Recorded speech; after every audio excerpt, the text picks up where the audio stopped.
Now, only the copyright owner has such a right to do any of this. Only the copyright owner. If you are not the copyright owner and you wish to do any of this, you have to seek consent. You have to effectively obtain a license. Alright? Otherwise, then you have committed the act of copyright infringement, which we'll come back to later on. Now, let's look at the first two rights. Right of copying and reproduction. Of course we know, if it's a book, the right of reproduction, you know lah, you send it to the photocopier shop, right? You kind of know you cannot photocopy too much. Sometimes the auntie will tell you, sometimes she doesn't, right? But by right, there is a limit as to how much you can photocopy, right? And the same as well, you must have heard a lot about copyright infringement.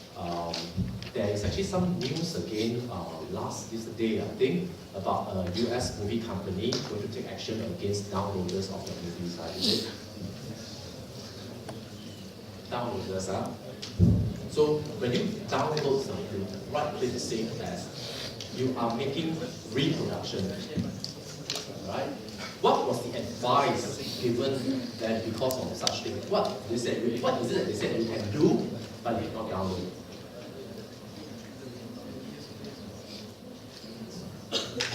I don't know, it may reach you, I don't know. If you have downloaded, I don't know. Because it has, this pursuing of online downloaders have happened before.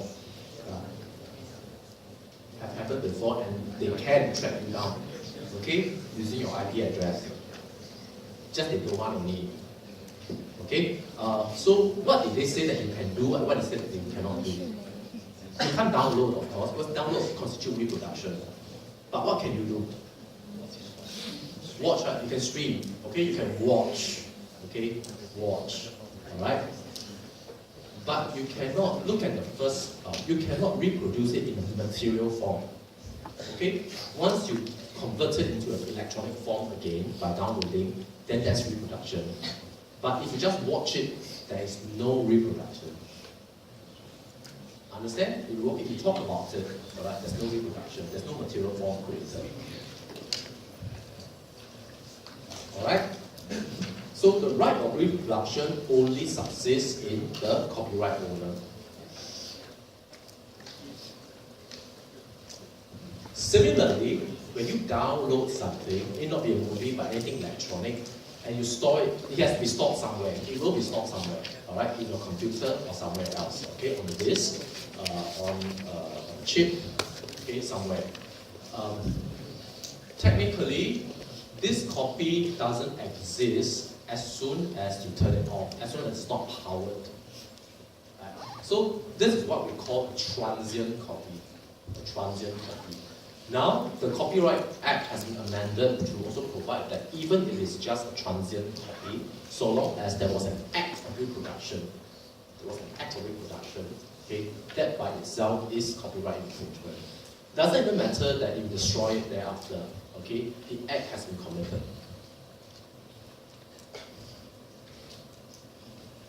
Now let's look at publication. Okay, let's look at publication. Now publication, in simpler words, for your purpose, please understand it as make available to the public. Make available to the public. Right? So if you are not the copyright owner, you have no business to be making available to the public the copyrighted works. Okay? And there are many ways of making available to the public, not just by sale or distribution. Okay? Not just by sale or distribution, sometimes by putting it in a public place. Okay? Internet, for example, is a public bulletin.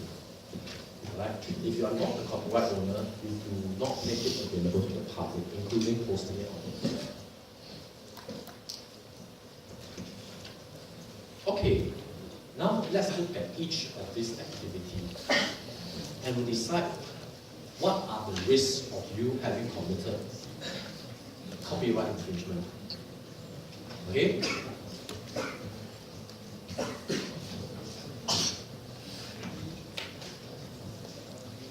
Browsing. Let's talk about browsing in the context of the internet. Okay? Do you browse? What is browsing? Like that, you know. So you read. Then, okay, what else is there? Go to MSN Home. Oh, 3 big money mistakes Singaporeans attendees make. Okay. Then, okay, read. Then, okay, go back. What else is there? Oh, more in money. Self-made millionaire, how they started out. Okay, so this is browsing. Okay. Is browsing copyright infringement? How often do you do it? A few times a day, right? More often than you go to the toilet, right? Is that copyright infringement? I just committed an act of copyright infringement.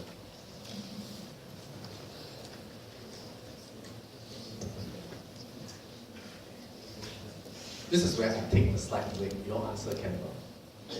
Yes, come on in the exams before. And I remember I didn't give any answer at the lectures. I just leave it. If they want to participate, they participate. You know, they get some ideas and go back home and do it. But it came out in the exams after that. So is browsing considered copyright infringement? No, why not? Why not? Sorry, yes? Why not? Just venture an answer, any answer.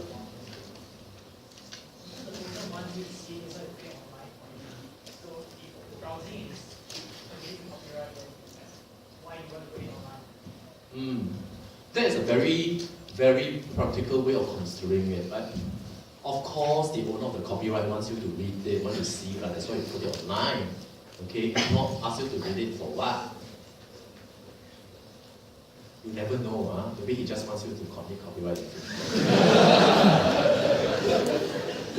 But that is one angle of consideration.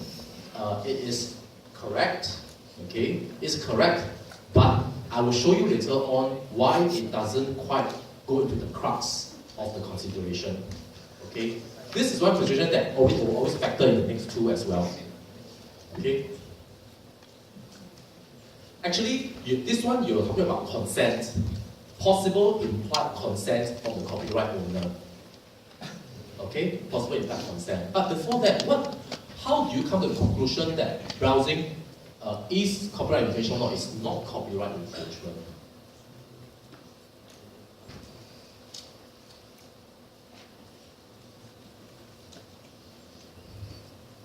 What do you look for? Yes? Yes. There is no act of reproduction. Just 5 minutes ago, I asked you about the downloading of the movie, right? Why is it that you can watch, but you cannot download?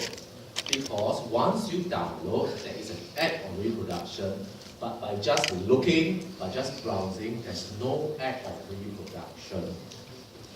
Yes, it's correct. The owner also consented to you to look. Okay, to look. Okay, that is correct. Owner wants you to look. But owner also didn't say you can reproduce. Alright?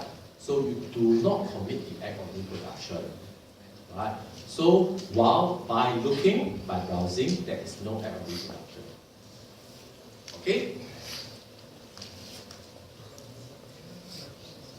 So safe, you can browse. The next thing is the hyperlinking. Hyperlinking. You know what's hyperlinking? You know that.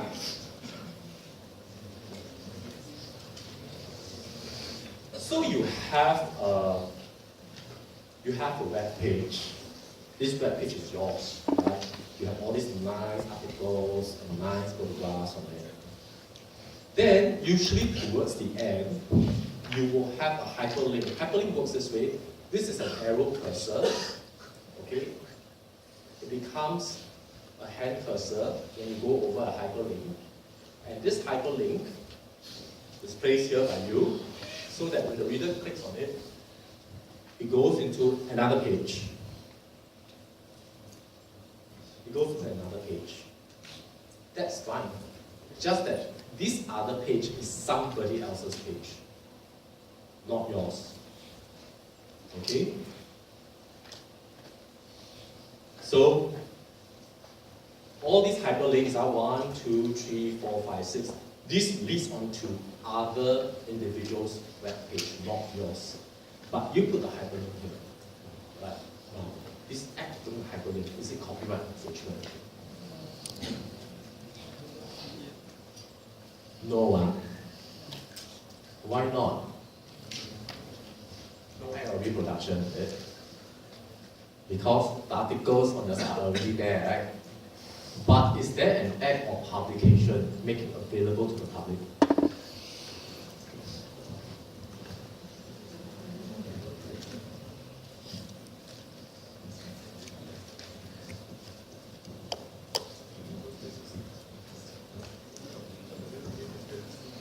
Is there an act of publication?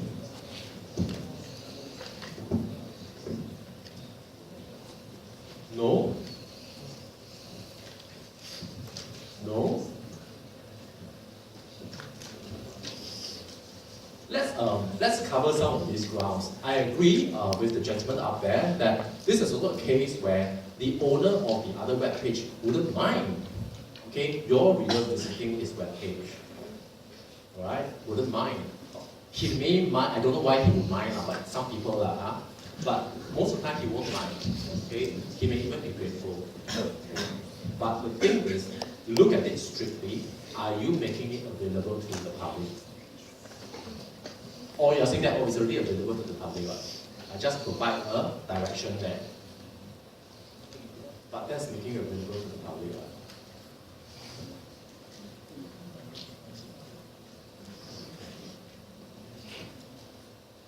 Or this is where you can go home and think about it. Okay, whether there is a technical act of copyright infringement. Okay, the third thing is this. I'm sure you do it all the time. Email forwarding. You receive an email, content, you just forward it to whoever. These days I type in the name of the group and then 500 people's name here. Right? So email forwarding. The originator of the email send you an email, and then you just forward. You just forward to 500 other people. Copyright infringement? Is that an act of reproduction? Is that an act of reproduction? Do you think that you actually... These days with technology, it's not so clear. In my day, reproduction really means you take something physical, you run it on a machine, then another piece comes out. Reproduction is very clear. Here, email forwarding, the originator will want to say reproduction. No, it is the same as this.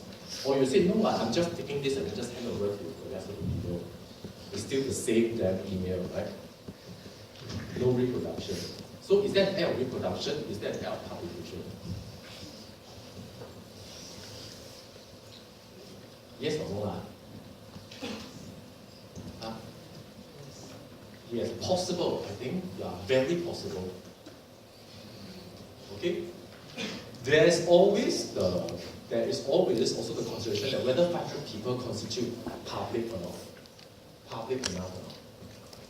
Okay? If the 500 people are from the CE2401 class, how public is that? Right? Okay? Or if it's really to all your friends from your Facebook, okay? Different countries, different nationalities, different occupations, right? Is that public enough?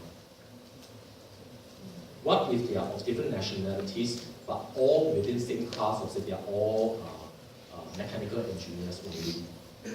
Mechanical engineer undergrads in tertiary institutions, but different nationalities. So is that public also? What are the ways that you can absolve yourself in the event that the originator accuses you of copyright infringement because of email forwarding?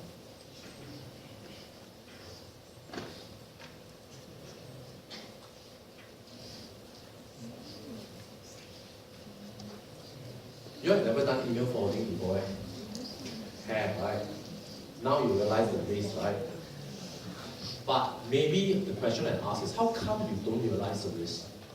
What assumptions did you make? You can think of it from the angle.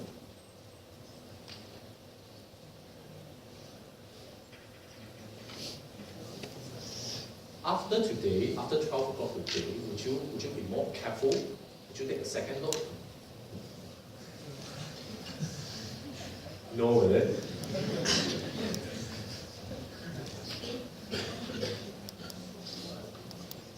So can you just answer me, why is it that you do email forwarding, but you have never considered these things, copyright infringement?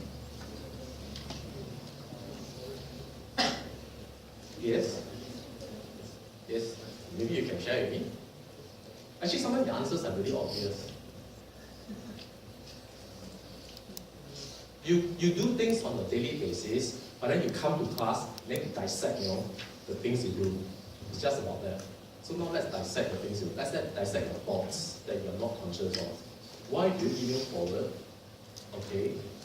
And now that you know that you might be caught for copyright infringement, many of you still intend to do it anyway. What is going through your mind? Yes?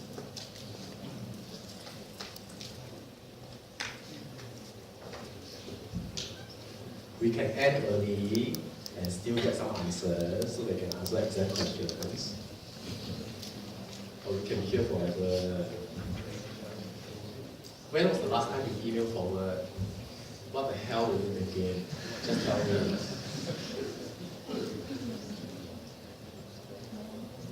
Not thinking? Why not thinking?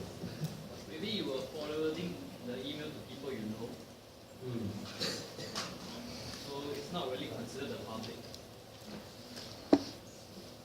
Yes, the people that you forward to are just too, number of people are just too small to be considered publication. But reproduction, right? You were never really concerned. The thing is why? It isn't just ignorance. Something about the circumstances suggests that it's quite safe to do it. Yes. Everybody does it, right? No one has been hung for it yet. Have, no have. Yeah, have. But most of the time, not caught lah. But why lah? Why everybody does it? Easy to rephrase the entire email. Easy to? Easy to rephrase the entire email. Okay. There's another one. Type of content. Yes. What about? Type of content depending on the severity of it. Okay. Another one?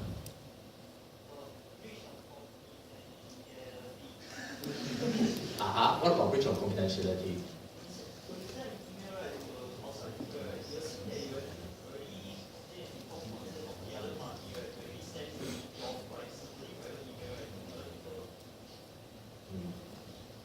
Actually, for the three of you, there are 4 different scenarios. 4 different scenarios already. That's why I just want some echo, okay, some feedback, right? So that we can move from here. One is, like the gentleman says, too lazy to rephrase it. Okay? The fact is, we don't need to rephrase it because what we want to tell the forwarding party is exactly what the email says. Yeah. So I don't think it's about too lazy, but the fact is that I just want to communicate this across to you. Right? And you never really thought that it is a problem. Okay? Like what you said, like what the lady said, everybody does it, but they don't. So, but actually my question is, why do you not think that it is a problem? Possibly because the gentleman in the white says that there is implied consent from the originator that the email can be disseminated and forwarded. Alright? In the obvious case where they say, this, that, if you read this, then you have to forward it to 10 other friends. If not, misfortune will befall you. Then you forward because there is consent, but they ask you to forward. Okay? Please tell as many people as possible. Then, there is a situation in which you can be in trouble for forwarding email because of breach of confidentiality. Right? The email that you receive may contain attachments that is confidential material, some spreadsheets of accounts or figures or some confidential information, maybe in the attachment or maybe the email itself, and it says private and confidential. Then you go and forward it. Now, in this situation, you are correct to say that you're not supposed to follow it because there are instructions, or even without instructions not to follow, you look at the documents, you look at the email, you know that it's private and confidential. You know that it's within the closed circle. But the moment you follow it, you are not liable for copyright infringement. You're liable for breach of confidentiality, which is a different arena of law altogether. Okay? Different kind of trouble, different kind of breach. Okay? Not copyright infringement. But because of the very nature of the information or documents being confidential, not because of the nature of the documents having copyright. That brings me to what the gentleman just said, which is, I feel, by far the most contextually correct and therefore brilliant. Is why do people do it all the time, email forwarding? Because the information that we receive on email usually doesn't contain copyright. Not original, tangible form, not original enough to have copyright. Hence, we are seldom liable for copyright infringement when we do email forwarding. Just this morning on the way here, this client was saying, oh, what time are you free? Can I come in next Tuesday, next one at 3 p.m., 2:30? I said, no, I have a call, can you come in earlier, come in later? This kind of email trading, if I forward it, where is the copyright in this kind of messages? There's no copyright. It doesn't mean that just because there's something written, there's something has a tangible form, written in an email, written on a piece of paper, necessarily it has copyright. So in the event that the originator accused you of copyright infringement because of email forwarding, look hard at the content of his email and let him know whether his email even has copyright or not. Okay? This means that after this lecture, it doesn't mean that you should not look at the content. You should at least look at the content of the email before you forward. Okay? But this thing is just pretty much a bit of your instinct as well. Okay? So that's what I meant, right? You do the things you do, you come into class, and then we dissect, okay? Your actions, we dissect your thoughts. Then go back out live with you, still do the same thing. Now, under the Copyright Act, there is one particular exception in which you can be caught for copyright infringement even though you did not reproduce. You did not do the act of reproduction. You may not even be doing the act of publication as well, but you are still liable for copyright infringement. And this is when there is another person before you that did the reproduction and he's not a copyright owner. And you are in possession of one or more copies of those infringed materials. Okay? And most of the time, you are in possession of a lot of these infringed materials. You didn't do the reproduction yourself, okay? But you're in possession and you have made commercial use of it. So under the Copyright Act, Section 104, you are liable for copyright infringement. Okay? This is, in simple language, is all you need to know. Okay?